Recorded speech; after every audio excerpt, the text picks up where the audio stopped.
Hello, Dave. Today is Monday, June 13th. I am the COVID 9000, and I trust you are all functioning well today. Hello, everybody. I am Mr. Brown, and welcome to the stream. A stream that was or is delayed from yesterday because of the above said. So I hope you're all very well. The musings today, folks. So let's just get to it. Let's just get the guests out. I think we should. First up, my number one fan. Sorry, that's the wrong script, Brian. Set your Jedi power wands to sing and brave. We have the wonderful, not Brian Young. Number one fan? That'll be fucking shining bright, Brown. That was copied and pasted from the Ruin stream. Sorry, Brian. Was it? You're right. Not too bad. I have been hearing that you're slightly under the weather. Getting better. Dear God. Yeah. I've got a sore throat now. That's one for the eardrums.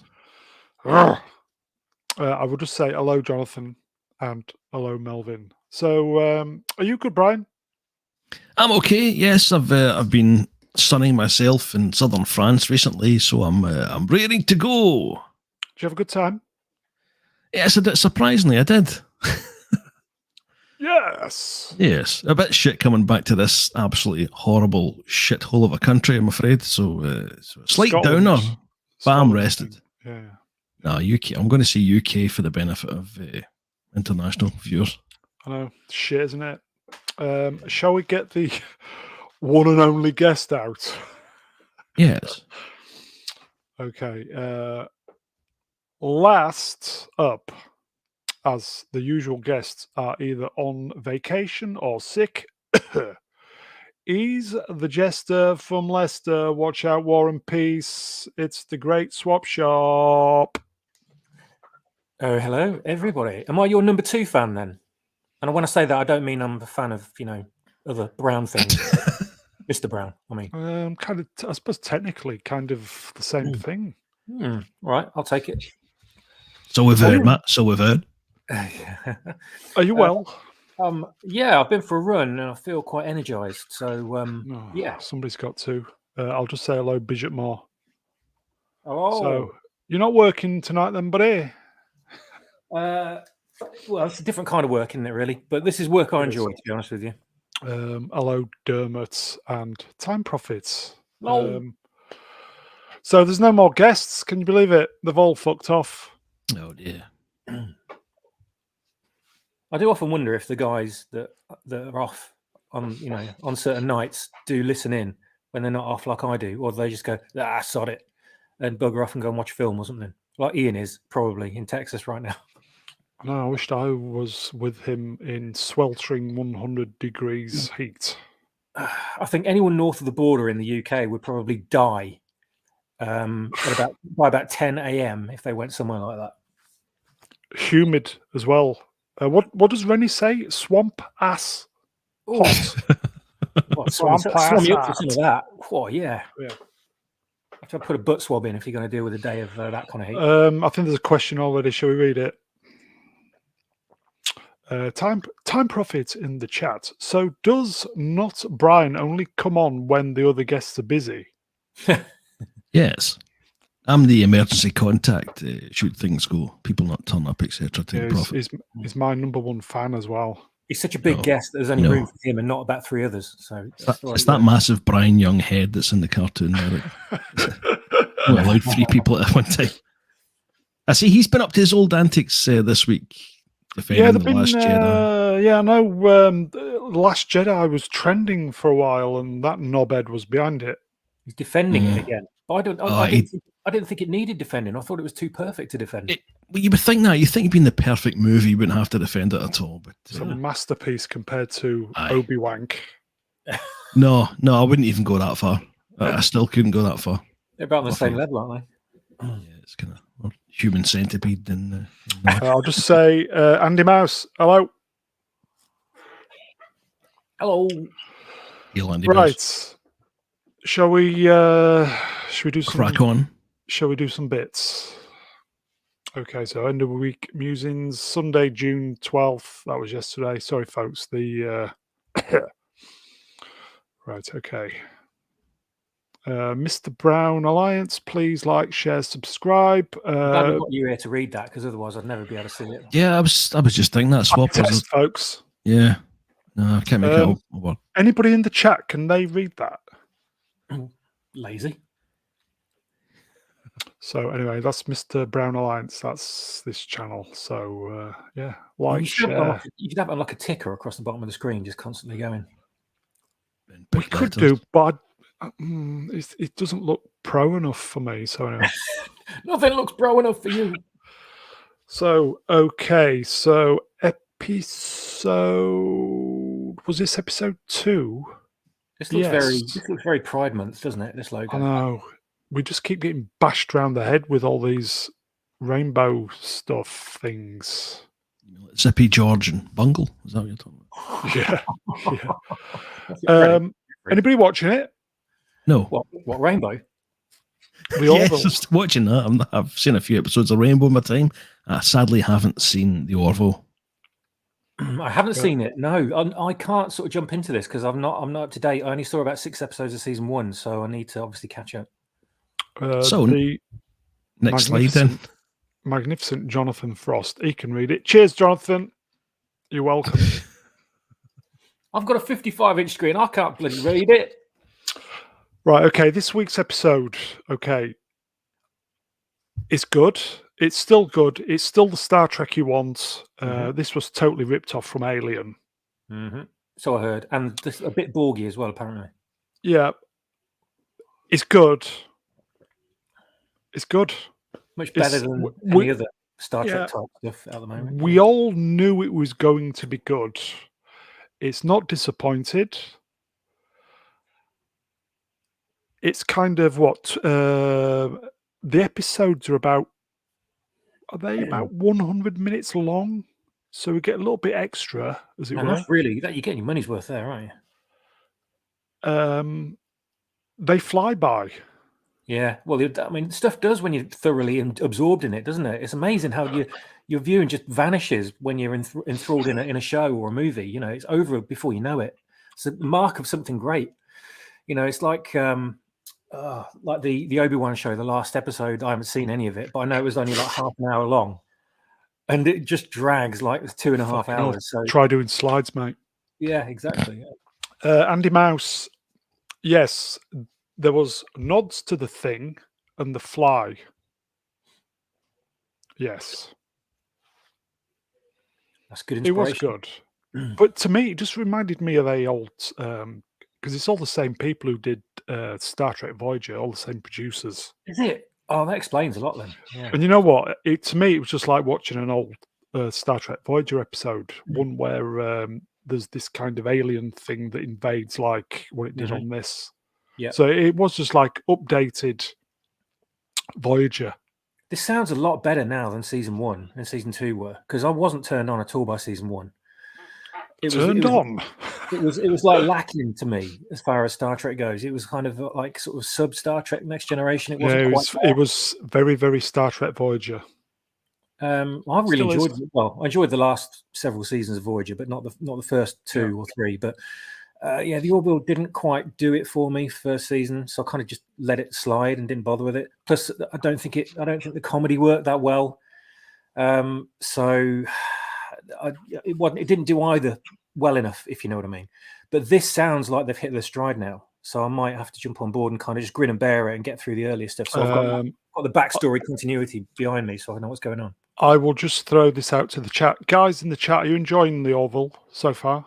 I am on 10 minutes. Which season are we at now for the benefit of those? This is season 3. It's been away for 3 years. Can you believe it? 3 years? Seriously? 3 years? Yeah. Jeez. Season 2 was excellent. So season 1 must have been, what, 2017 or something? No, 3 years. Season 1. 2018, and then possibly. Yeah, because it was the same time as Star Trek Discovery, wasn't it? Yeah. Yeah. I know that the last season was 2019. God, can you that's believe such it? a huge gap, isn't it? Unbelievable. Yeah. Okay, so it's good. Everybody should be watching it. We knew it was going to be good. Still is. Blah, blah, blah. Let's move on. Oh, God. I will throw this question out to the chat. Guys, did you enjoy this week's episode of Obi-Wan?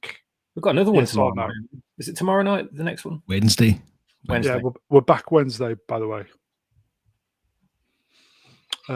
Brian, do you want to start? No. To say this show is a disappointment is an understatement. I think a lot of us were worried about the kind of woke element, but the woke element seems to be the least of this show's problems, from inconsistencies. Yeah, inconsistencies to the original trilogy, clearly. And the show itself is just, I would say, maybe about 80% as dull as the Boba Fett show. I'm watching it, but I'm struggling. And I did have my fears before going into this because obviously Vader being my favourite character, Kenobi being my third favourite character. And it's just, I understand what Ben was talking about having the character of Obi-Wan brought down slightly so that he can then have more of an arc. But to me, I don't think Obi-Wan would ever have lost his faith in the Force. Mm-hmm. And I don't think, I could see his powers possibly being reduced because he's not in practice. I don't think he would ever have lost his faith.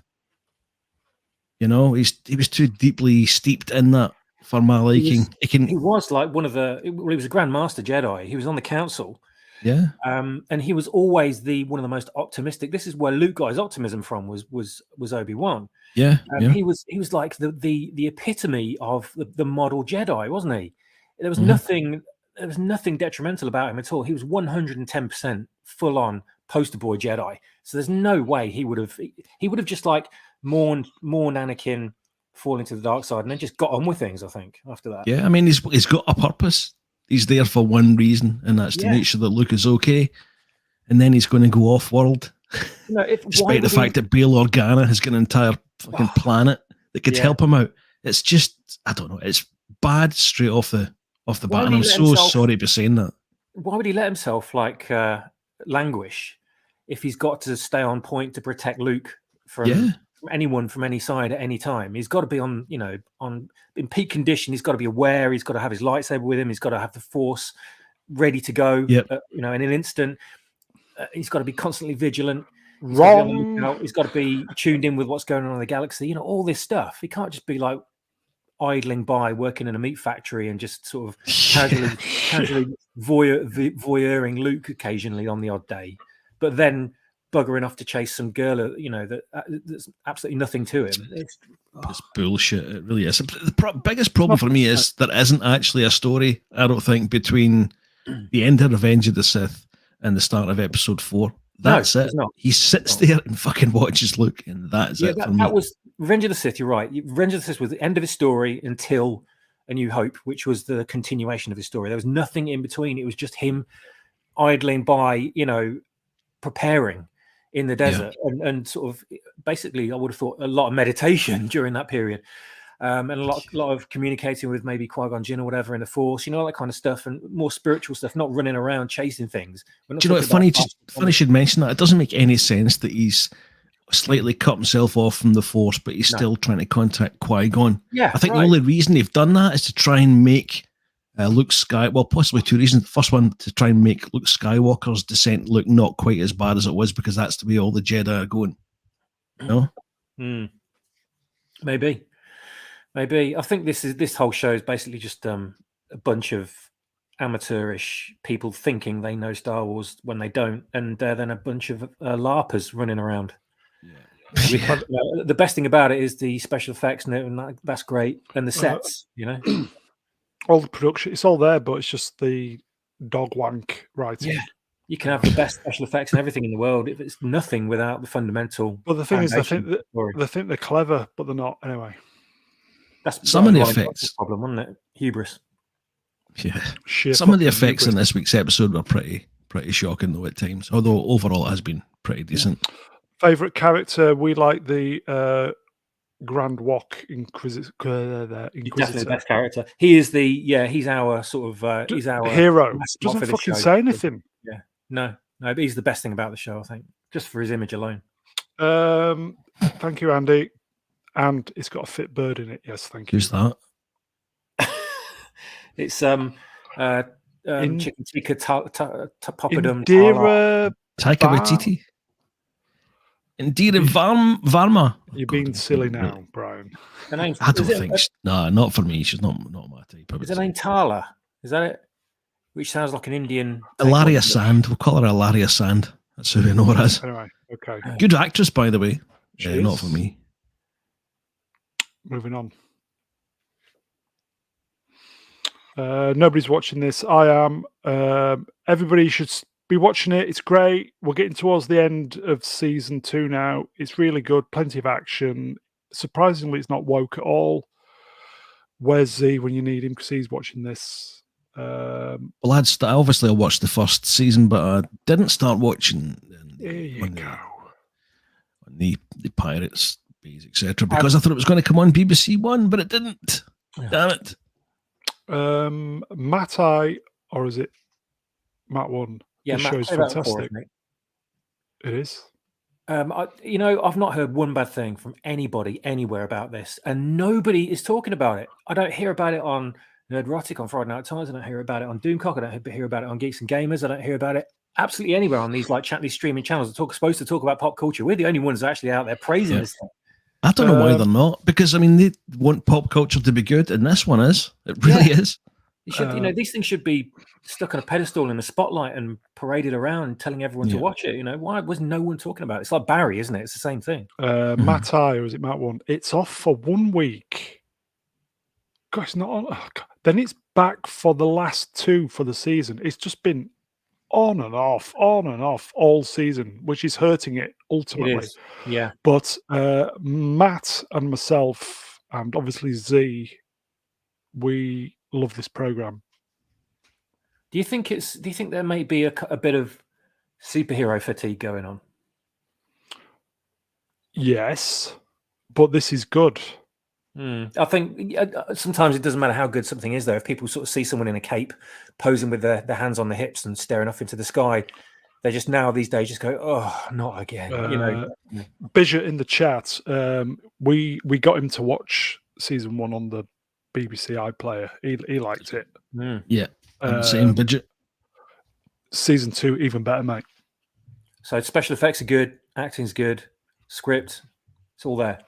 You were kind of concerned about season 2, weren't you, Brown? You thought it was going to be. It was going to be crap. It was the woke bomb that dropped right. John Henry's daughter right at the end. Did you think that was a woke bomb? Yeah, I thought that was going to be. I thought, oh god, here we go. But I was going to say I didn't think it was going to be a woke bomb purely because, well, the way the series has been so far. Well, I'm an old, but also because it's his daughter. It fits in with the story. Yes, agreed. I was just worried, but she's been fantastic. We've just been trained, haven't we, to see wokeness where it is, where it doesn't exist now. I think so. I can't blame you for thinking that. She's cute as well. She's fabulous. It's been great. Season 2 has been great. Cute. Is she not about 12, Brown? Are you coming out with something that we don't really want to hear here?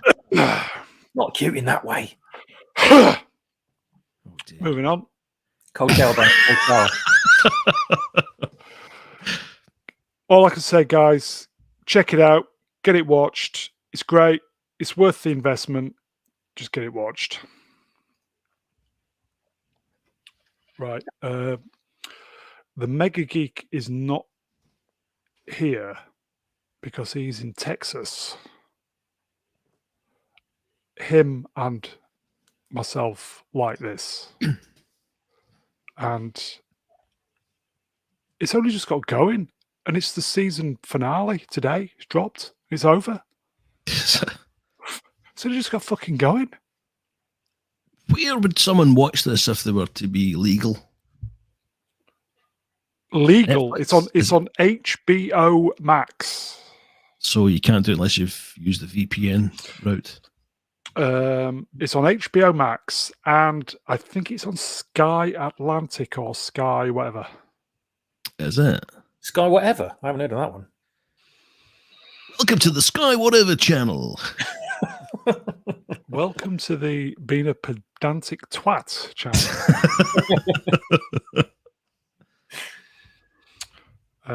Here we go. Look, Mega Geek on top form as usual. No, is the answer. Careful. Team Prophet. Melvin, I can't speak. My throat. It's pretty good. Here you go. Cheers, Bidget. Now TV. Well, that's Sky, isn't it? Really? Yeah. It's good. I don't think season 3 has been as good as the other seasons, or has it? Season 1 was incredible. Season 2 was good. Season 3 has been very, very good, but I think the 30-minute episodes has been going against it. Because it just seems far too short. Once you once you sat down and you've just about got into it, it finishes. It's like, what the fuck? Anyway. That's a terrible thing that Time Prophet's just said in the chat about swappers. Fucking hell. You mean that? Speaking of Danny Dyer, Barry looks a bit like Danny Dyer, doesn't he, on this picture? Time Prophet, you naughty boy. I like Danny Dyer in... Sorry, Matt. Don't get a duffed off, do I? He was quite good in Human Traffic, though, and it's been downhill ever since. He was good in that, you're right. Yeah. Andy Mouse says, what's the basic story? The basic story is a ex-soldier becomes a hitman, and then he kind of stumbles into this acting class by accident, and he decides he wants to become an actor. That sounds a bit like fucking Dirty Dan. He was a murderer, wasn't he? And then he ended up being an actor before he hit the webcams. And then he ended up in the fucking drink in EastEnders, didn't he? He came back after that, I remember. Yeah, that splash. Anyway, it's great. So everybody, check it out. You won't be disappointed. Strange New Worlds, anybody? I tried to watch it today and it disappeared. Okay. Right, okay. Has anybody seen any programs that I'm reviewing? Or is it just me? But I watched a documentary about transgenders, so is that not enough? Well, we all know what floats your boat, pal. Careful. I'm not gonna watch this until Pike's hairdo gets a lot more altitude than it's getting at the moment. It's got to be about a mile high before I can I mean, we all know what happens to Pike, don't we? In the very end. Well, yeah, there is that. Ends up on a planet on his own. Andy Mouse likes it. Really? Yeah. Oh, someone's got it. A lot of the bigger channels have been slating this week's episode. But I actually thought it's one of those old school TNG episodes, or even Star Trek, the original, where some serious kind of culture things are going on, kind of ethical things. And it's like, should we step in to another planet's culture and interfere and that type of stuff? And yeah, there's still a little bit kind of woke fluffery, you know, the kind of Valley Girl speaking back to the captain shit, which I detest. Some of the big channels, as I said, have been ragging on this episode a bit, but I'm going to stick my neck out here. I thought it was one of the best Star Trek episodes I've seen in probably over 10 years. Really? That's high praise. Yeah. It felt like genuine Star Trek if you can kind of just close your eyes when it's all the bullshit stuff. there are minus points like this one. The Noonien Singh character, it's like, no.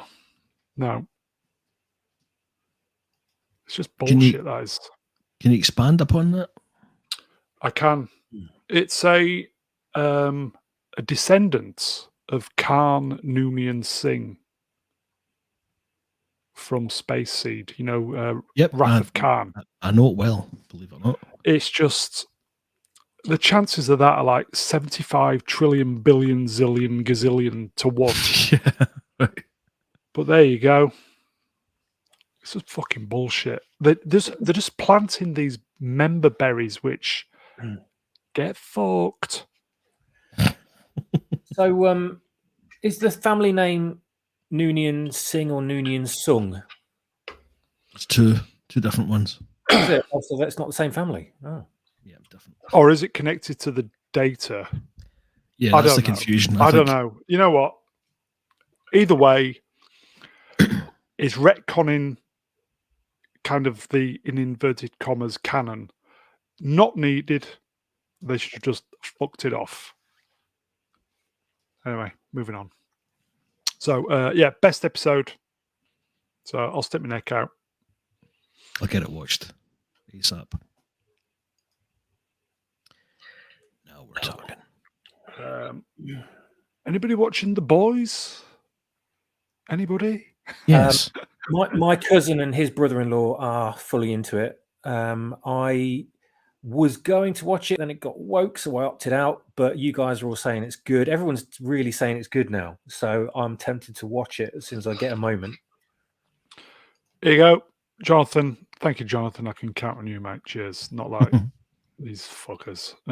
Brian, did you like it? Yes, I watched it. I've watched the very first episode when it came out at the time. I thought, this is fantastic. So I did a little bit of research, and I was disgusted to find that it was pretty much all set in Scotland. Yeah, you told me. It's amazing. Yeah, it was.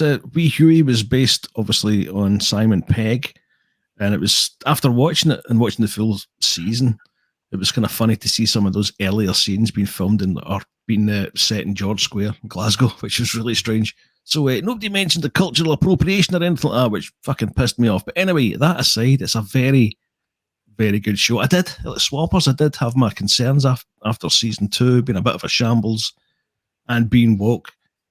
Season 3, I thought it started off pretty iffy, but it seems to have, without spoiling anything, it seems to have gotten itself back on track big time. And I'm looking forward to the rest of it. Yeah, it's been very good. Yeah. Some of the scenes... Sorry. You're the guest.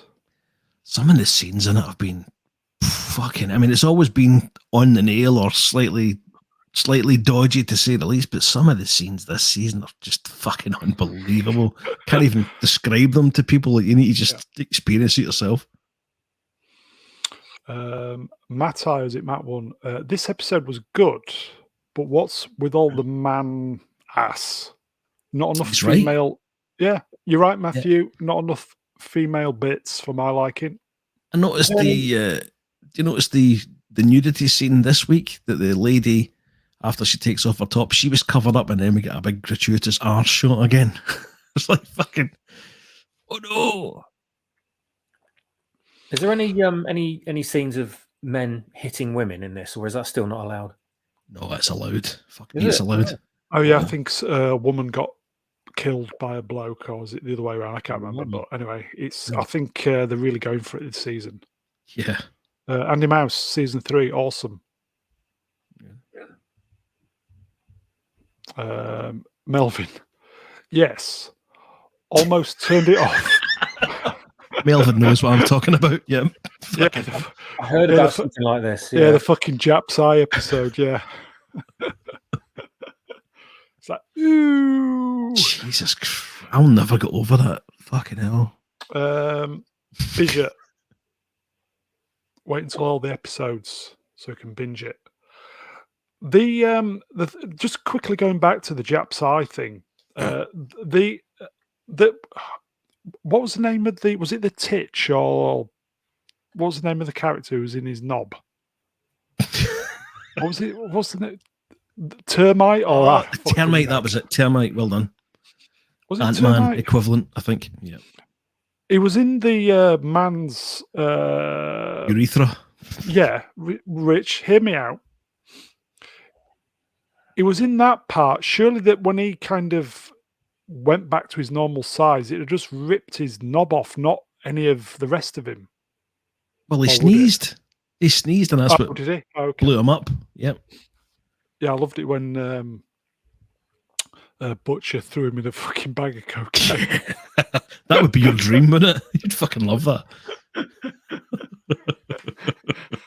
Ketamine. Oh, fucking hell. I was just thinking. I was thinking about you when he was shaking him about in that bag. I just thought, God, that'd be Brown. Brown would be in heaven. Matt one. Termite. Well done, Matt. I can't fucking remember. A tick, termite, Ant-Man. Fuck knows. Yeah, it was really good, wasn't it? Yeah, the termite. Too much Coke. Yeah, we're not talking about Pepsi either yet. Is it just dropping one episode at a time now? I think it was it 3 initially or 2 initially, and then 3, yes. It's weekly, which I don't like. I know you like that. I'm not a fan of the weekly release. Well, I will say Amazon, well done for doing it weekly. No. Yes. See, I'm getting on a bit these days, Brown. I can't remember half the stuff that goes on in the previous episode. Oh, yeah, Thursday. Come on. Thursday.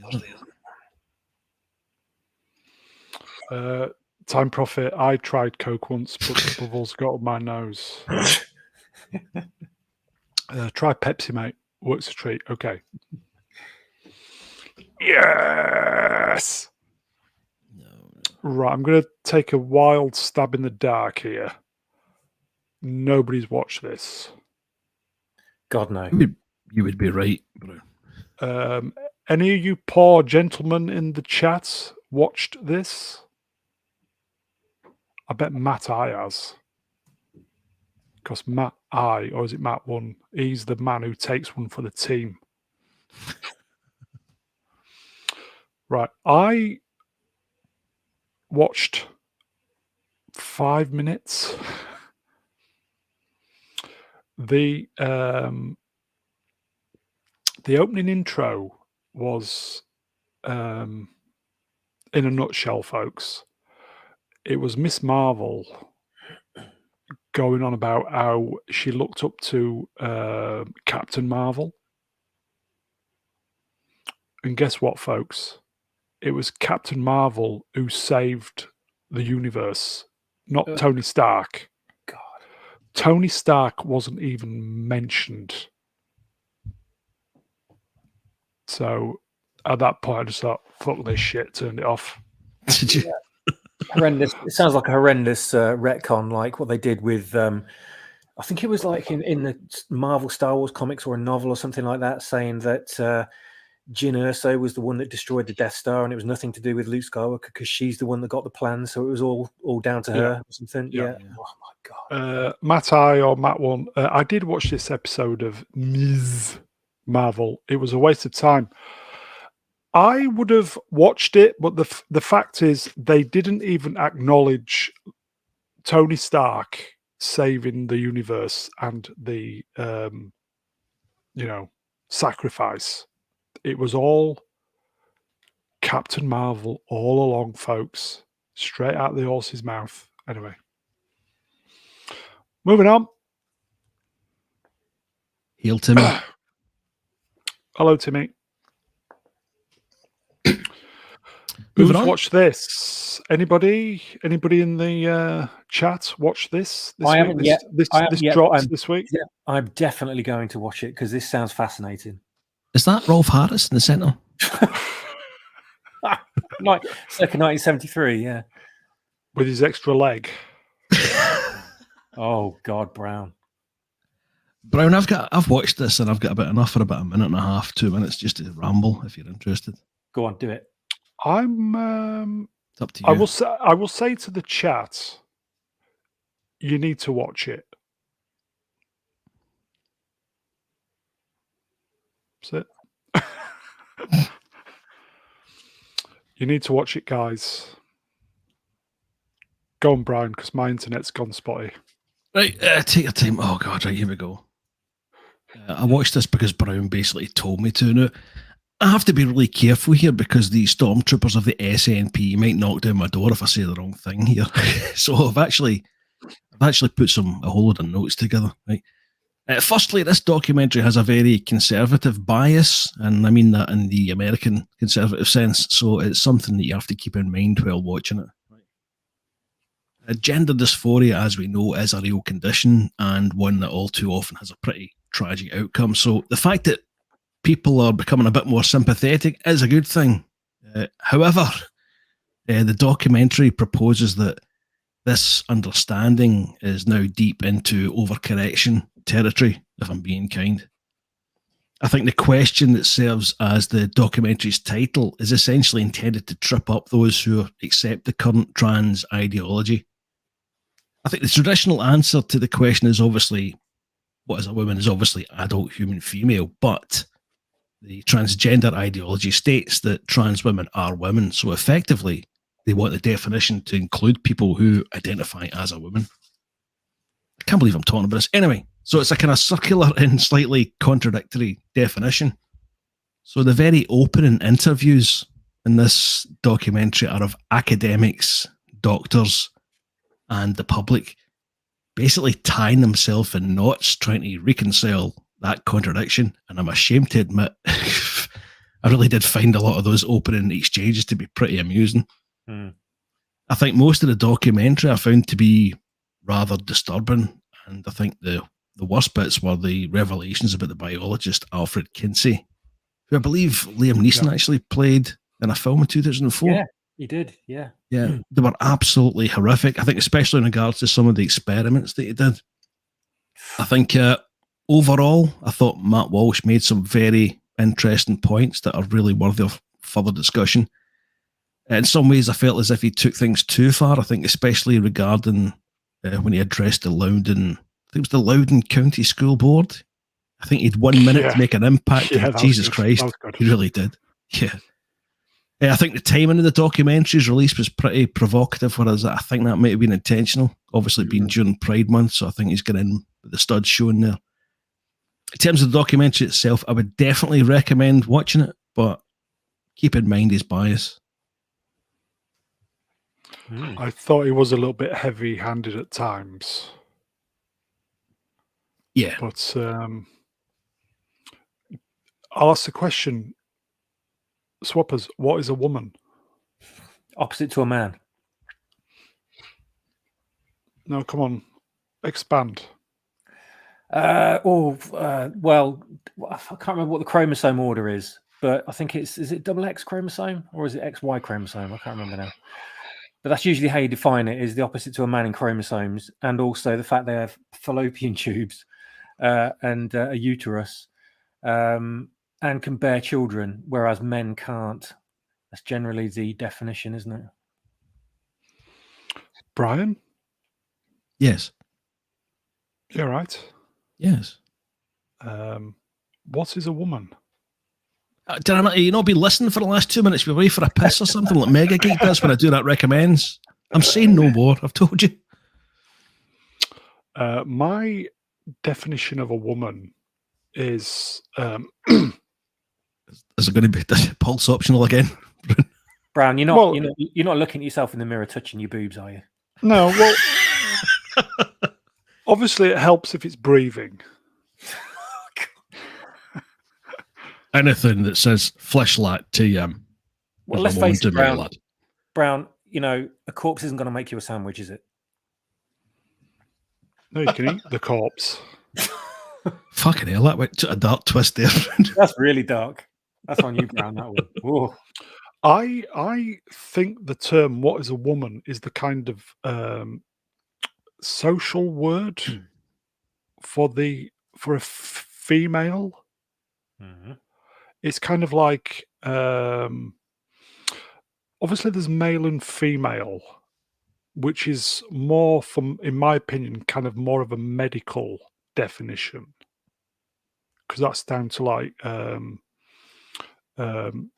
gender-specific gonads, XY chromosome, and Gonads? Do you not mean gametes? is it gonads or Gonads, you got balls. No. It's female have gonads. Their ovaries. No, they don't. That's- Gametes. Is it They have ovaries. They don't gametes? have gonads.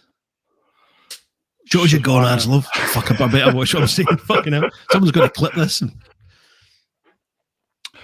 So the term woman for me is the kind of you've got the medical side of it, the kind of proper definition of what a female is. A woman is kind of it's kind of like the see if I said things about the traditional roles of women, I'd be classed as a male chauvinist pig. So it's all fucked, really. So, do you want to talk about the Kenobi series again? A woman is the polar opposite of a man. It's a woman completes a man. If you're traditionalist and you're like male, female, like marriage and stuff. Can you say that a woman completes a man, or is it a man completes a woman? Either way. A woman completes a man. You've clearly not been married, Brown. Fucking. I never said I had, mate. Chat. I'm falling on my arse here. Does anybody in the chat know what a woman is? Because you don't. Help him out, chat. Come on.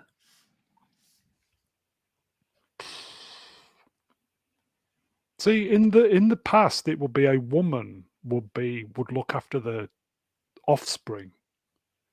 That is the traditional. Because that's the nature. That's the nature. Yeah. Unless you're a lion. But we're not allowed to say stuff like that for being called chauvinist pigs now. But it's the logical thing biologically to happen, because the man is the physically more able to fend off predators and rivals, etc., and to go out hunting and foraging. Male hunter-gatherer, woman.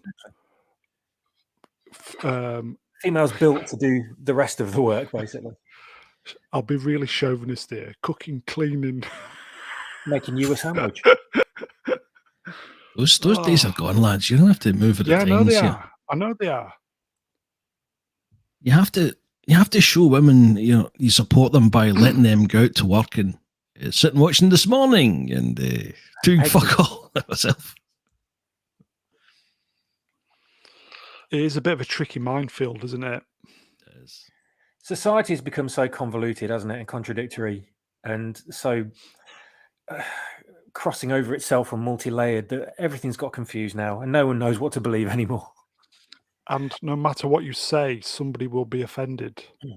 Oh, we're just in the offended generation now, aren't we? The offended era. You walk out your house, the first thing to do on your mind is be offended. It's a tricky one, guys, isn't it? Right, let's see if we can offend some people. Time Prophet, adult, human, female. Andy Mouse, it's a bird. It's a plane. Time Prophet again. Dictionary definition: adult, human, female. Mm-hmm. Melvin, adult, human, female. Here we go. Andy, piece of skirt. Piece of skirt. What? She's a bit of a piece of skirt, isn't she? In the chat, man shaft, woman vag. Yeah. Wow, they complicate it. Yeah. I'll tell you what, right? There's probably aliens orbiting this planet looking down at us and just going, let's see what stage they're at the moment. And then they find out that we can't actually figure out what our own genders are, and they're just pissing themselves laughing, and they fuck off again. Everybody at birth is, as I said, it's going back to the XY chromosome and all that stuff. On a genetic level, you can't change what you are. Yeah. You can change what you look like, but you can't change what you are. Yeah. So on a genetic medical type of level, you will, whatever you're, if you're born a man, sorry, if you're born male, let's get it right, at birth, you will be a male for the rest of your life on a genetic level. Same with being female.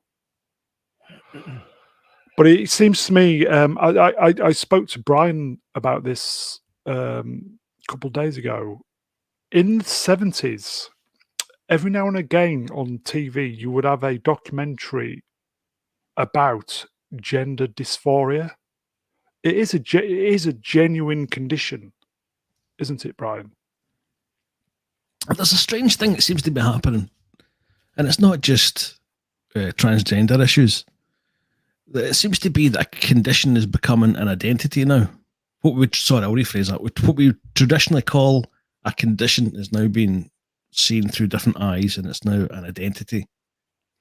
And I can see why that would make it an awful lot easier for people who did have these kind of conditions. Am I even allowed to say that? But I think it's really, it's a slippery slope with other problems, I think. And that's where you come into the overcorrection side that I was talking about earlier on. As I said, I know from the 70s and 80s, people have a genuine condition. But you just kind of get the feeling that with all the programming from the media, these young people, they don't know what fucking day it is half the time. And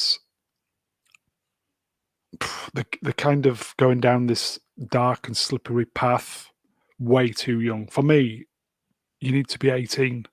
But anyway, you need to be 18 before you can start taking all these experimental drugs and stuff.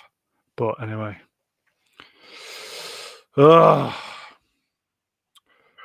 It's I'm looking at this fucking Rolf Harris staring back at me here, and I hope no one does that horrifically transphobic fucking, can you tell what it is yet? It's a very, I think this is going to run for a few more years, isn't it? Because it's, what's going to happen is, yeah. The thing is, it's good for people to have a better understanding about a lot of these things, but the way I feel as if the left are specifically, and I say this as an old school lefty, same here, are pushing some of this where they don't really need to be. I mean, you think of the 70s and 80s, especially, there was an awful lot of kind of come together, playing around with gender roles that people would have until they get to a certain age and realise where they are. I think there doesn't seem to be that same leeway anymore. It seems to be a case of, right, what are you and what's happening, and define yourself at 14, which is really at 10, which is really strange. There you go, Andy Mouse. Puberty is hard enough without this bullshit. Mm-hmm. Spot on, mate. I identified as C3PO until I was 8, right enough. So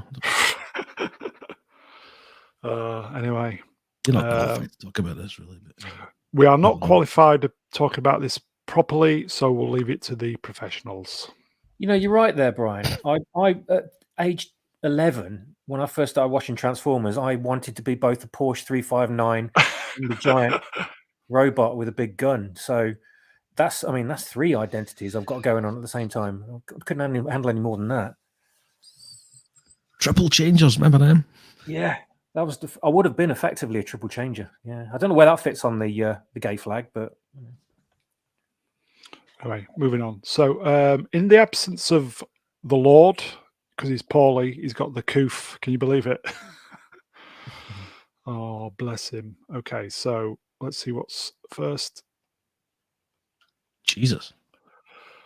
No, it's Christina Aguilera. This dropped literally 2 minutes before we came on, and this is Christina Aguilera. We all knew she was a dirty, but She, 2 hours. yeah. This is a gay pride, friendly concerts in California over the weekend. And she's going round parading with a huge strap on.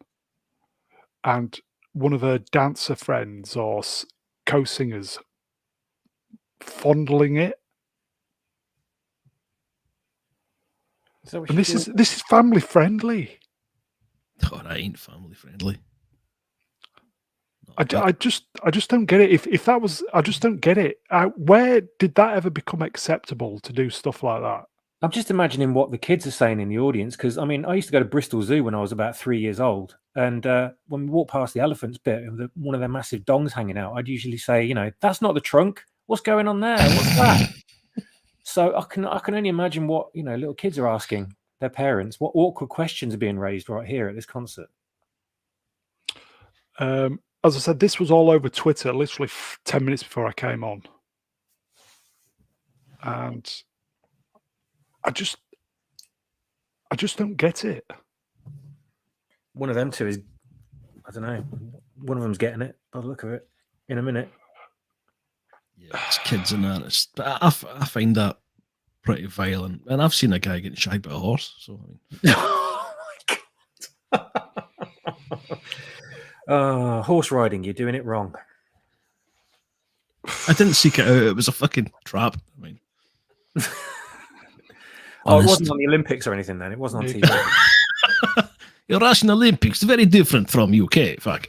Andy Well, says during June it is, yeah. it's a fucking disgrace. Yeah. Sure is. I don't know. They run out of things to do to make their shows interesting, and they just thought, well, what do we do next? I don't know. Stick a cucumber on your crotch and let's do a dance routine. I don't know. Matt Isaac, Matt One. As a father of toddlers, I would take my children to see things like this. Hooker boots are not family friendly. I'm assuming not take. Yeah. No. Whereas fishing waders, on the other hand. Still a strong smell of halibut either way. Crazy days. Anyway. Just to reaffirm, not. I would not. Yes. God for that, man. I'm speechless, and it's not often I'm speechless. Okay, so this week, anybody in the UK will know Matt Zimmerman, who he passed away. I'm sure a lot of people are the same age as us, similar age to us. He voiced Alan Tracy from Thunderbirds. So he passed away this week. That was on the Jerry Anderson Twitter account. Time Prophet Thunderbird 3. Were you boys into Thunderbirds? Oh, yes. I was more Captain Scarlet, I think, than Thunderbirds. Yeah, I just loved them all, to be honest with you. It did so many. It seemed like every Saturday there was a new Jerry Anderson show on when I was a kid. And it was all stuff that had taken place like years before my time. And my dad would sort of walk in the lounge and look at the TV going, Captain Black. Like, what are you talking about? This is the first episode. And I didn't realize that it had been shown for like 20 years before.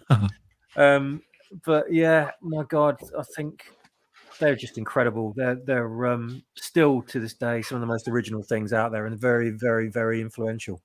So R.I.P. to this chap. And it's sad to see people from productions that were so great and with an iota of wokeness and with just pure entertainment at heart, being made once upon a time. Now, just a complete thing of the past. We just don't get it anymore. Andy, who voiced Brains? Don't know, mate. Nobody on this panel. I'm not sure. Time Prophet. Is it a famous person? I don't know. Space 1999. I loved. Yeah, that's my favourite. It's my favourite. It was nuts. It was absolutely nuts and completely ridiculous. But I still loved it. I still loved it. Oh my God, it was just the atmosphere in it and the designs and so good. I used to watch Terrahawks back in the day. Remember that? Yeah, that was okay. I love that as well. That was kind of a sort of more modern day Thunderbirds kind of thing, wasn't it? Yeah. Windsor Davis was in that, wasn't it? It was one Yeah, of those them ball things. Ball things. Zeroids. Zeroids. Zeroids, yeah. Zeroids. You get cream Andy coats. Mouse. Don't forget Sylvia, yes. Lovely boys, lovely boys. Stingray, Joe 90. Yeah, Joe. I never really got into Joe 90, although it looked interesting. That was a bit early, that one. Supercar. I had the toy, but I don't think I ever watched Joe the series. Biden. Joe Biden. Joe Biden. Oh, did he? He did not. Wow. Big fan of the Jerry Anderson stuff. But yes, Space 1999 was my favourite. Yeah. UFO was Jerry Anderson as well, wasn't it? It was. That was the one before, yes. Yeah, they had a very sort of similar aesthetic going on, those two shows. Space 1999 is essentially series 2 of the cancelled UFO. Ah, didn't know that. Yeah. Anyway, okay. So rest in peace, Matt Zimmerman, who played Alan Tracy. Yes, R.I.P. indeed. Hans Zimmer tweeted, Top Gun is making a ton of money. Deserve to, I think. Good. A lot of the shill media are kind of still having a go at it, aren't they, Brian? Yeah, for some reason they seem to think it's some kind of alt-right thing just because it's not got heavy-handed left-wing political messaging, which is where we're at, sadly. I must admit, I saw it on opening day and I thought it was excellent. The last maybe 20 minutes or so kind of lost me, but overall, God, it was so refreshing to have come out the cinema having been thoroughly entertained. And if you haven't seen it, I would highly recommend going and seeing it. It's not one for the torrents. It's not even one for the small screen. Go and see it on as big a screen as you can afford. Yeah. I'm going to try and go see it this week again. Yeah, I think Swappers, you not watched it yet? I haven't. I've just not been to the cinema at all in ages, so I just can't get out. I just don't have time. But if I was going to go and see something, it'd probably be this one. You need to go see it, mate. It's fantastic. Yeah. Proper feel-good movie. Can you believe it? A feel-good movie, folks. God, it's a thing of the past. We're not allowed to have anything feel good anymore, are we? As a massive fan of Val Kilmer, I was slightly concerned about how they were going to cope with his scene, considering his current condition. But I thought it was actually very well done, and it was Kilmer himself who actually pitched the idea for including him himself and in the circumstances that were shown in the film. Fought for it, didn't he? I don't know if he had to fight too hard. He just pitched it and he went for it, and that was it. Because I think they wanted him in from way back, but I don't know. I think was it Kelly? God, I can't remember her second name. McGillis? From the first, Kerry McGillis, and she wasn't asked back for obvious reasons. Yeah, I'm guessing her character's not in this. No, she's not.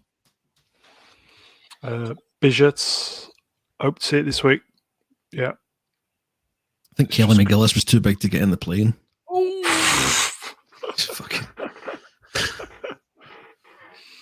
Fucking naughty. It's made over 300 million so far in the States. So it's doing really, really, really well. Yeah, that sends a message too, you know? Yeah. It's going to make $1 billion. The reason it's getting this backlash, I think, is because it's entertainment for everybody, not just the right. Sorry, not just the left. The leftards basically just want their wokeness in everything. And because it's devoid of that and it appeals to pretty much everyone, they're having a go at it and they're criticizing it and trying to tear it down and trying to make people not go and watch it because it's not full of any messages or any kind of, it's not towing any political bullshit. It's just pure entertainment, which is what they don't like. They don't like anything that's not pushing some kind of ideology or agenda.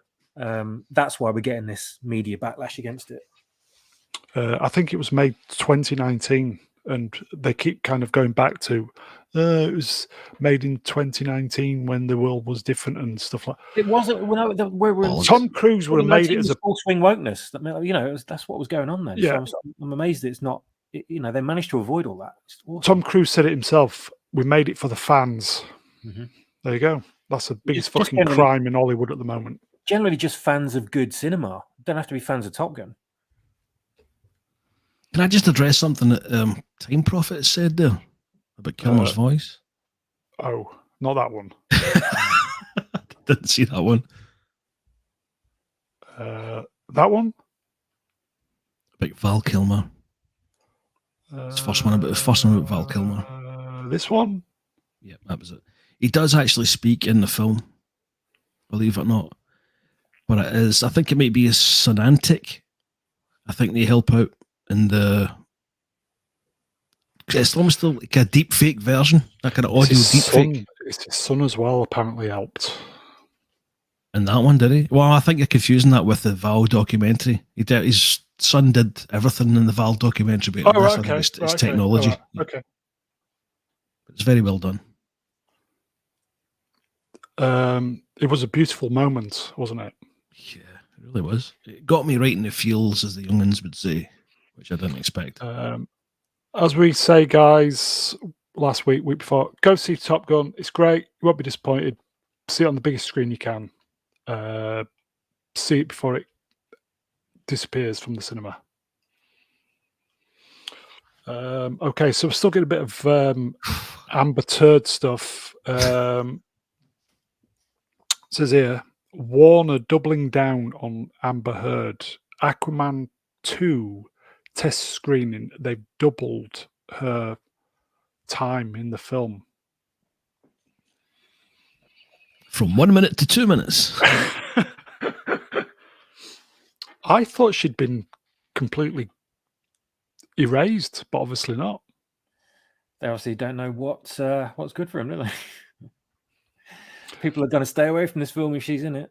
Yeah, there was a campaign to, if they stick with her in the film, basically avoid watching it. And Jason, what's his name? Jason?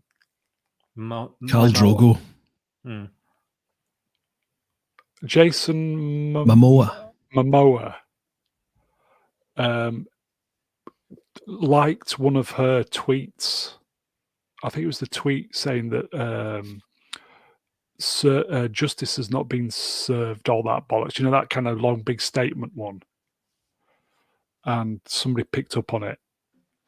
Yeah. So fandom is basically saying fuck a lot of them. So it will be interesting to see if people watch Aquaman 2. Did you see her interview tonight or today? Negative. Yeah, she just came out. She said that Johnny is such a good actor, such a wonderful actor that I can see why people were convinced. You're like, fuck off.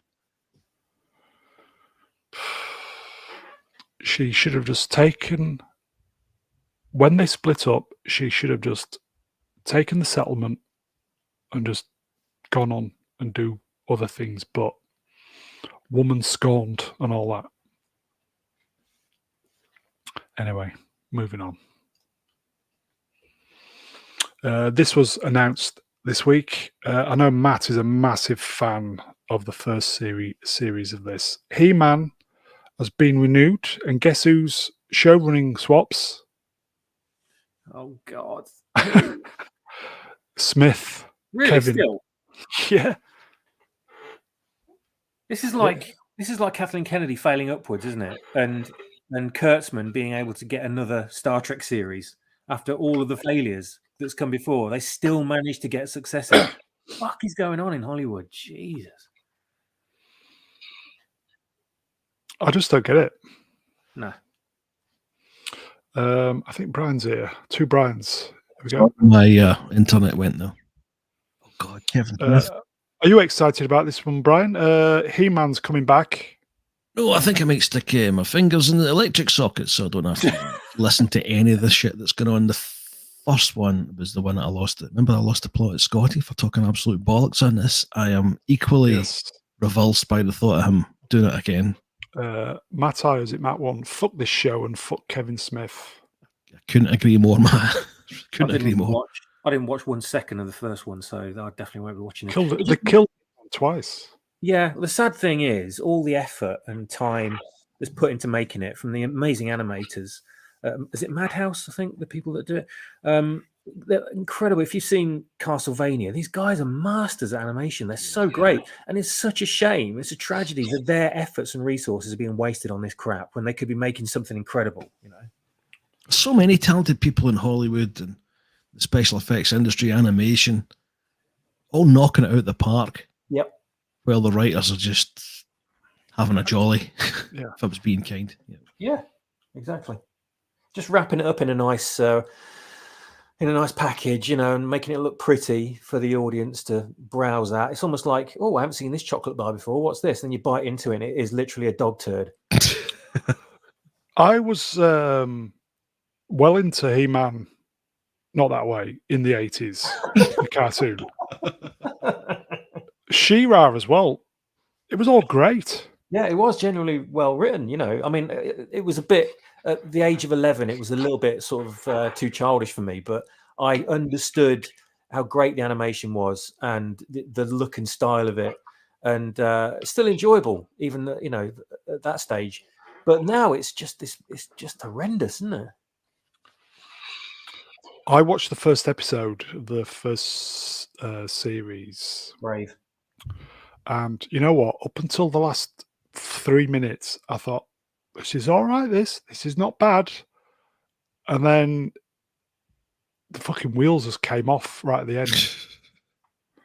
All you need to do, Pod all you need to Duncan go- got all you need to do- cooked. yeah, all you need to do is go back and watch the 2005 series, the reboot. It was phenomenal in every way. And people are talking about this like when that whole series is out there, and it was fucking great. That was Keldor. And Yes. stuff, wasn't it? Yeah. Yes, God, that was genius. And King Grayskull and stuff. Oh my God, that was so good. Yeah, really. And the animation was amazing. I think it was rotoscope because the fight sequences were, I'm sure they based them on real world martial arts and moves and things because they actually make sense. It's not just He-Man running into a shot and punching, which was what the original 80s show was. There's proper fighting going on in that reboot series. They had seriously a lot to offer. If no one's seen it, please go back and watch it. It's so great. It really, I can't say enough good things about it. Prophet of Doom, don't like to tell you this, but you're losing the audience. We never had them in the first place, mate. Well, thank you anyway. Okay, so it's coming back. I don't know when, but it's going to be more of the same shite. Right. Why did the Disney Star Wars hotel flop? Disney is desperate to find out, and they will pay you money to tell them. Who would like to go first? Brian, why did the hotel flop, do you think? Well, it was too expensive and it was a bag of shite. Case closed. Where's me check? Is that Trev? What else did they need? I mean, fuck all to do with Star Wars. Mostly what they had was based on the sequel tragedy, swappers would say. And you had to sell a kidney just to get a chance or a ticket. Yeah. Why the fuck would you go? What were you Unless doing? you're a shill. What were they doing? Line dancing and playing bingo. Jesus. They were, yeah. And it was like, was it $6,000 for 3 days? Oh, God. Tragic. Yeah, absolutely tragic. I just think they're so out of touch with reality. Here you go.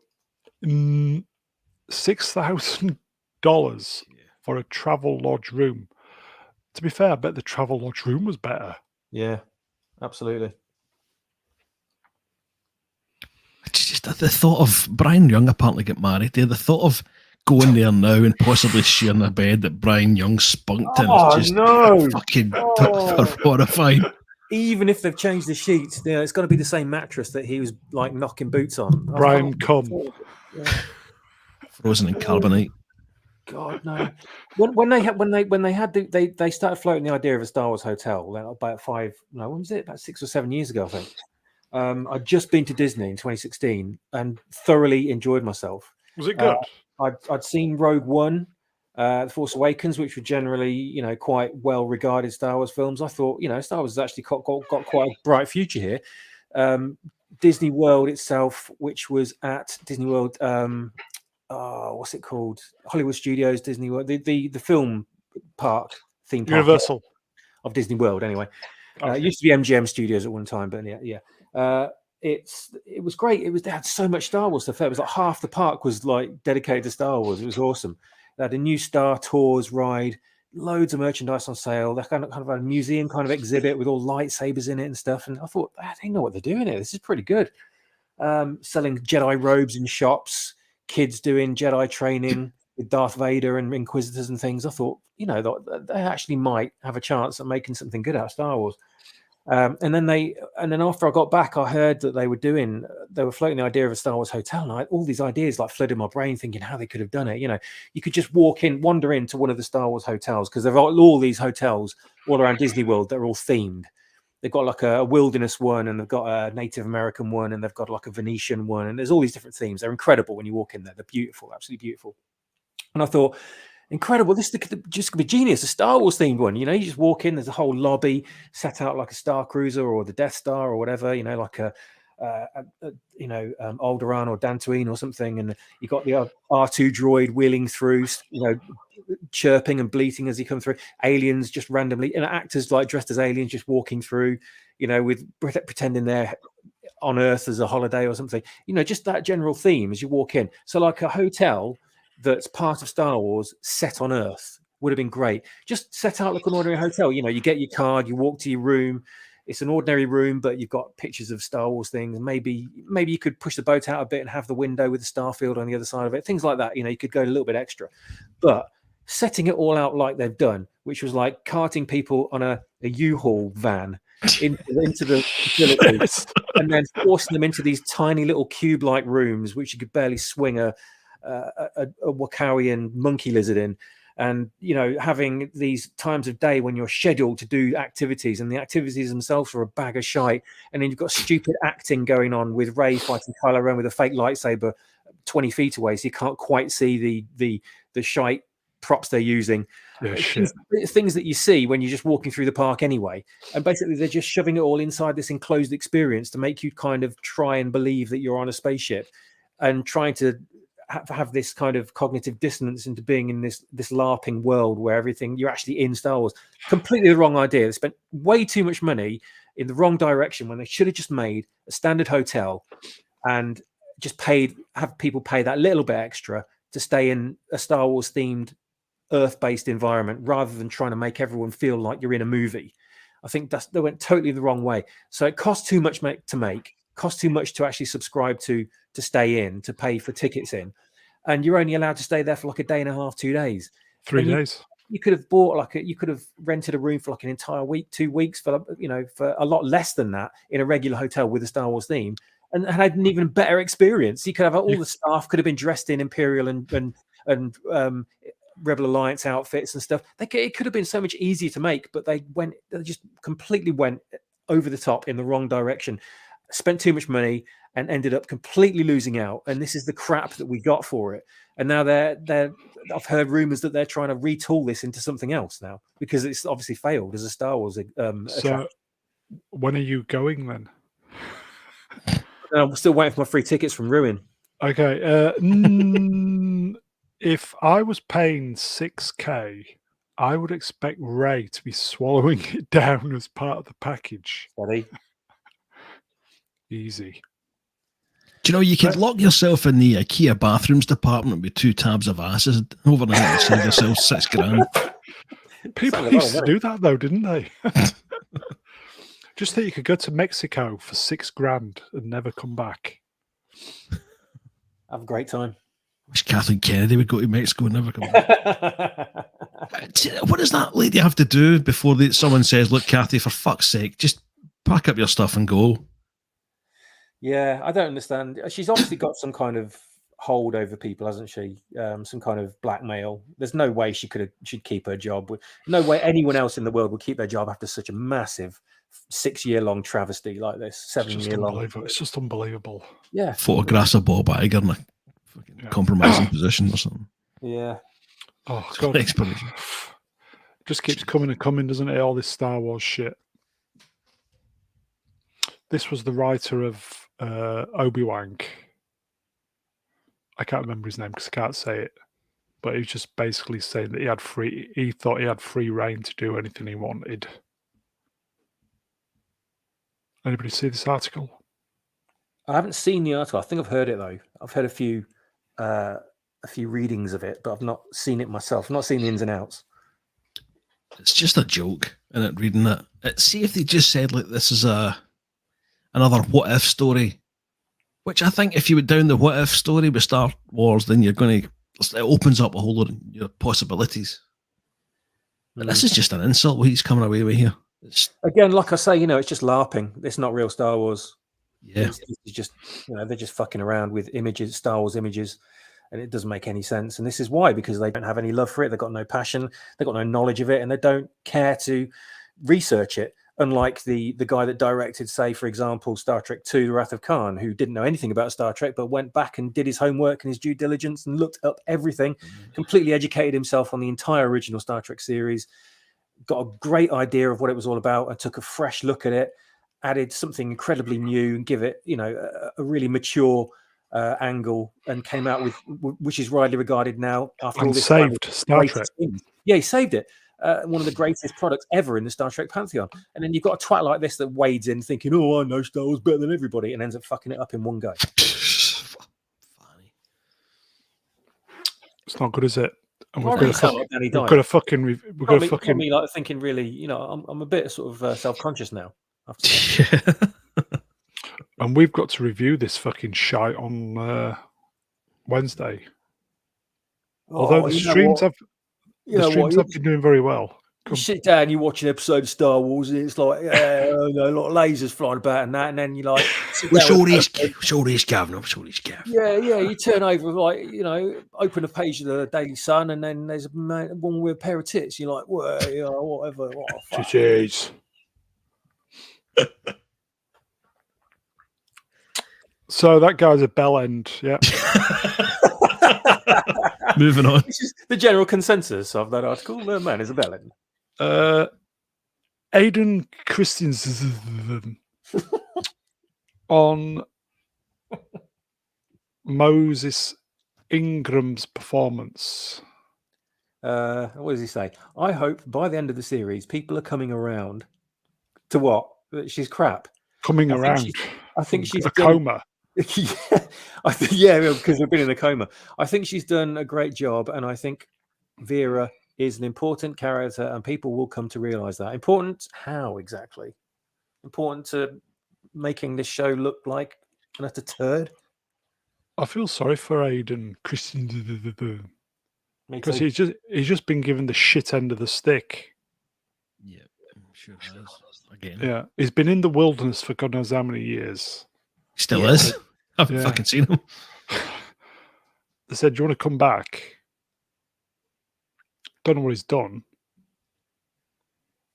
And he's having to defend this shite.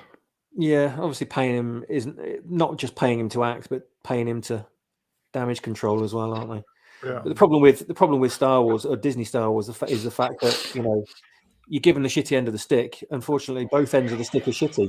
No, what do you do? Yeah, I don't have any strong feelings about this Reva character at all. The whole show just bores the arse right off me.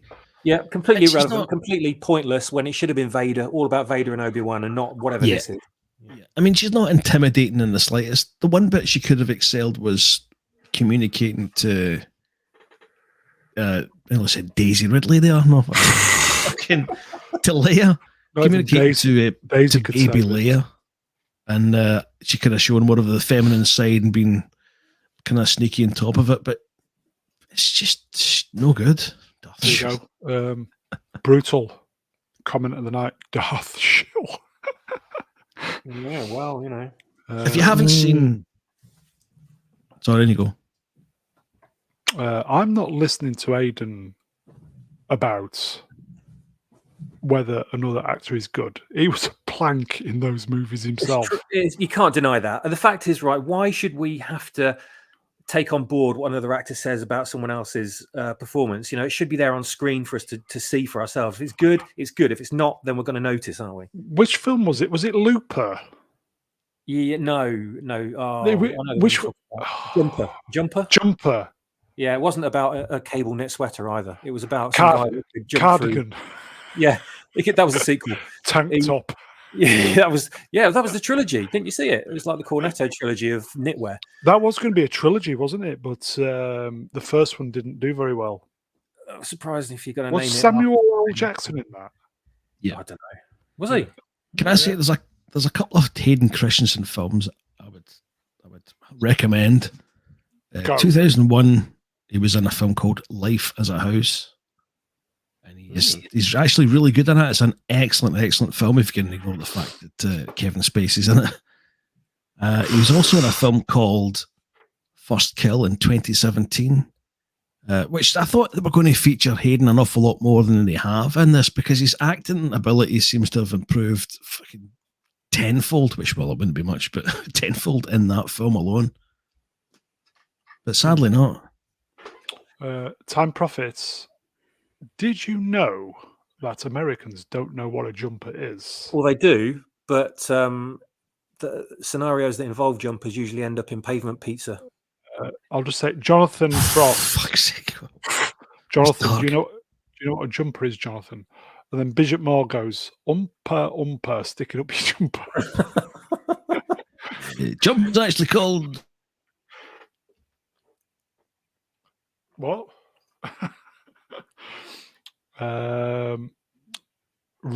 Melvin Deeply, Reva is a goodie. Vader's trying to figure out her plan. Grand Inquisitor isn't dead. Reva wants Obi for a reason yet unknown. That's what's coming. Won't be surprised. It'll be Savior's Day, won't it? When she. Yeah, you can't have an evil woman in Star Wars. She's going to have to be redeemed, and she'll turn to the good guy side, and then she'll escape at the end, and then she'll have her own spin-off story, and her own spin-off comic, and her own spin-off everything. I think Brian's so upset he's fucked off. He went dead for a second, didn't he? I thought, what's going on? I thought it was me, yeah. Andy Mouse Sweaters.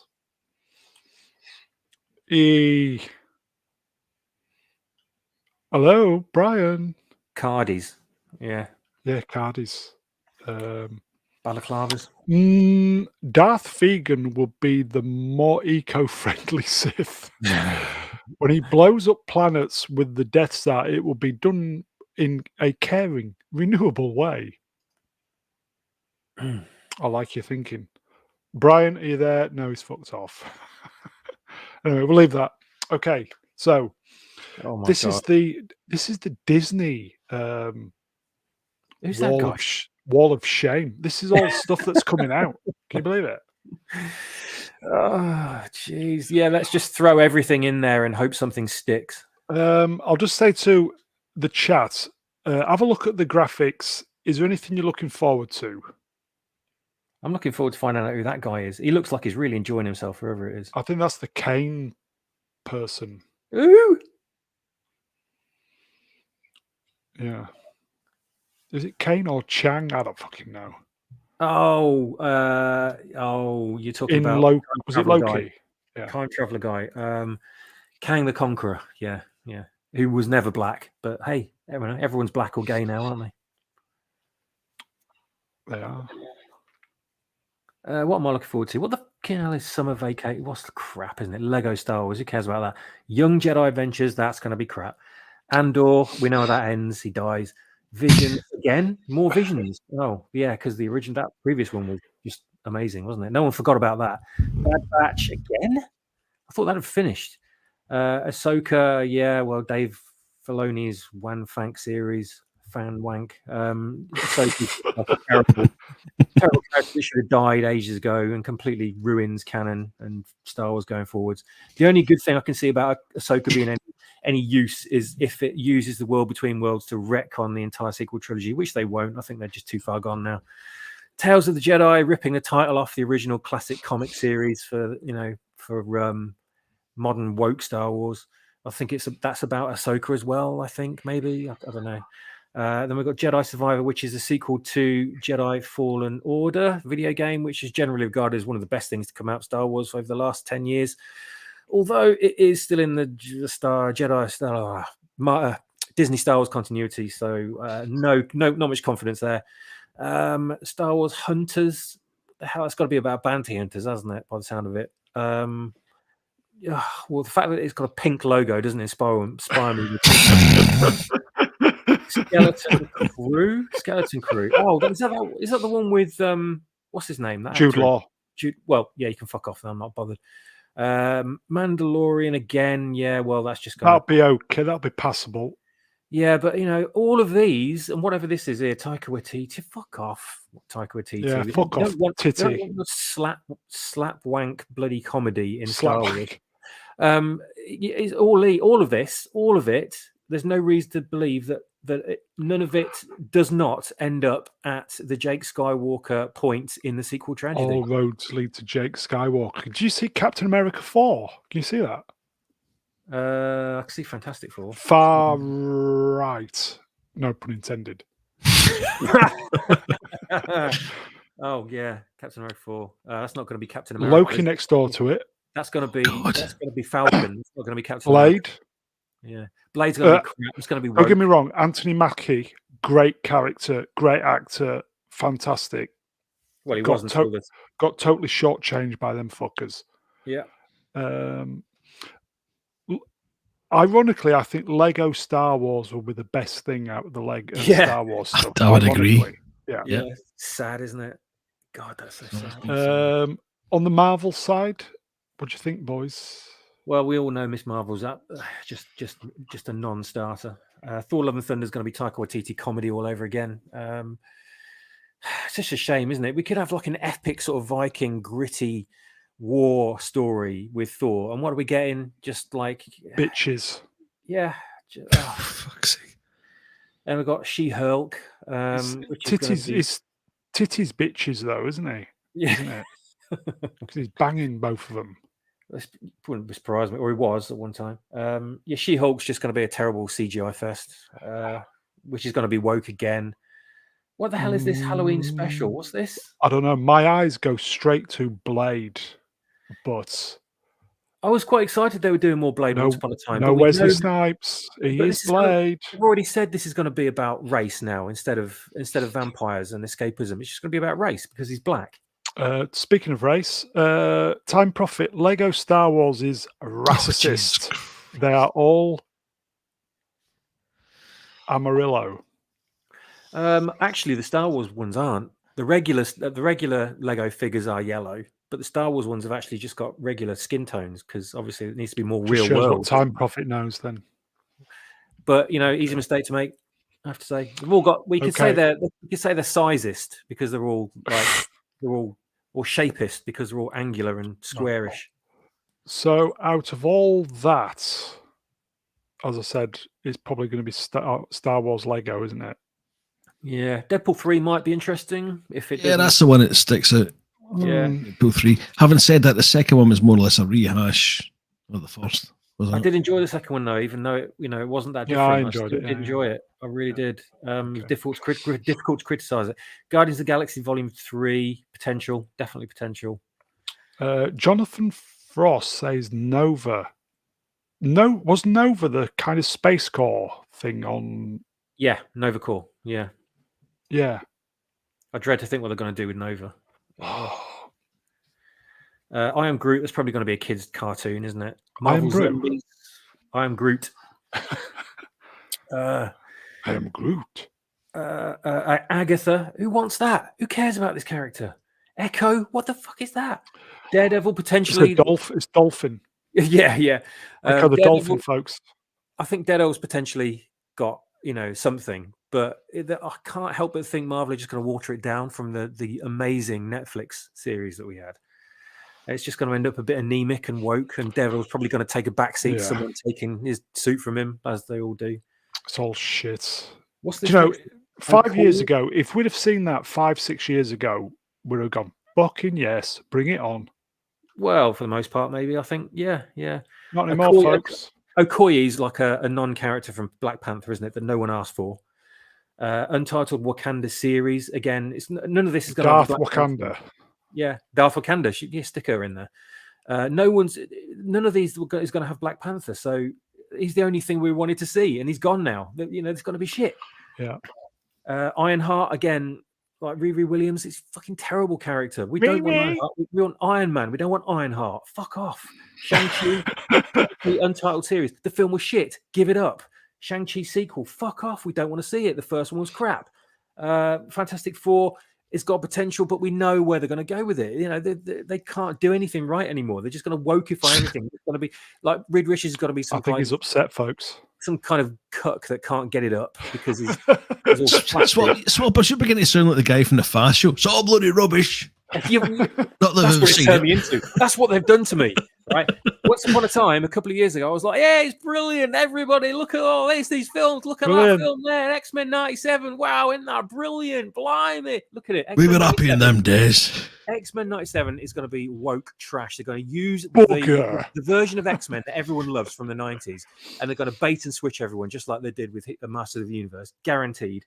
The Marvels, we all know that's going to be trash. It's just full of like shit characters because we've got Miss Marvel and Captain Marvel in it, and whatever other shite Marvels they're going to shoehorn in there at the same time. That's going to die on its ass. Quantumania, that's like an Ant-Man thing, is it? I can't quite Probably. see it. Ant-Man and Wasp, Quantumania. It says, where is the Leslie Headland Good monstrosity show? That's a good question. Yep. That's probably falling either outside 2023, which seems to be the furthest date on this chart here. Maybe they're waiting for Weinstein to get a drill so he can produce it. Yeah. Okay. Or it's been cancelled, but I don't think it has been cancelled. Let's move on then. So it's all shite. Yeah, bag of shite. This dropped this week. I'd love to think this is genuine. RSPB for the non-British viewers is the Royal Society for the Protection of Birds.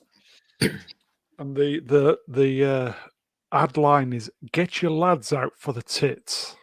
And there's a lot of Americans that aren't going to get that. Yeah. For the British folk, genius. The person who came up with that copy line, top of their game. They will never ever beat that ever again. It's extremely clever. And I'll tell you what, you can't, there's going to be a lot of wokies and feminists out there that are going to be raging against this, but they can't say anything against it because there's nothing offensive about it. Technically, there's nothing offensive right there. It's just genius. Although I suppose you could say it's a bit too male-centric saying lads. They just take the joy out of everything, don't they? Yeah, they do. Although their mum's quite fit, I've got to admit. I don't know why she's contorting her face like that, though. Just seen the tagline.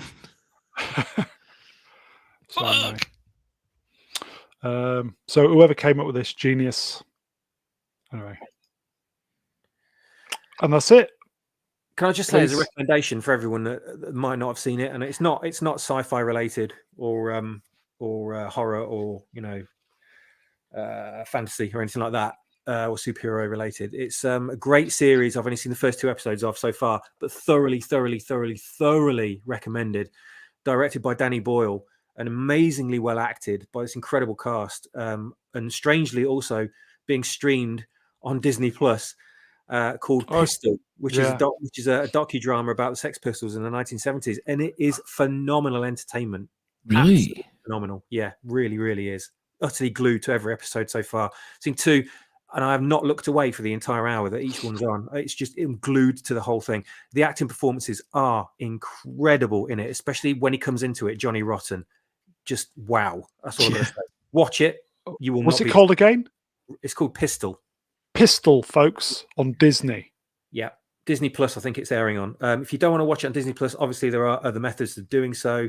Go and sail the high seas. If not, find me on Twitter, send me your email. I'll send you the episodes.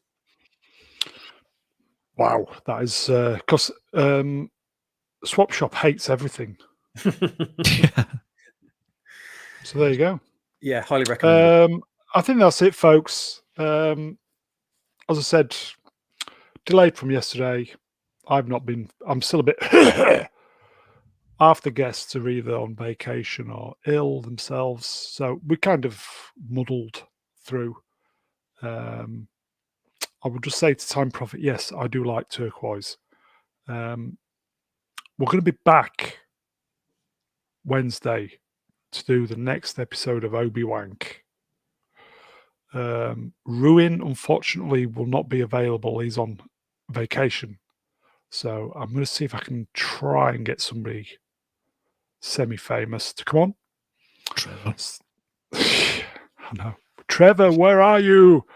So I will just say a big thank you to the chat. Cheers, guys. You're wonderful. You always bring so much to the table. So appreciate that, boys and girls. So thank you very much. Thank you, chat. Brian, I'll thank the guest. Cheers, Brian. Thanks very much, Bryn. It's been a pleasure. Thanks to the swappers and of course the chat for all their fantastic input this evening. And a big thank you for being my number one fan. Appreciate that, mate. And last but not least, he doesn't like watching anything. He's fucked off by Star Wars. He's angry. He's annoyed. It's Swap Shop. Thank you, Mr. Brown. It's always loads of fun being on the show and chatting shite about shite. And I'll just say hello to Edgy Time. Good to see you, mate. Hail Edge. So I think that's it. 1 hour 36. I think that's a result considering. So take care, everybody. See you soon. See you Wednesday. Bye, Obi-Wank. Bye. Bye. Bye. Bye. Goodbye.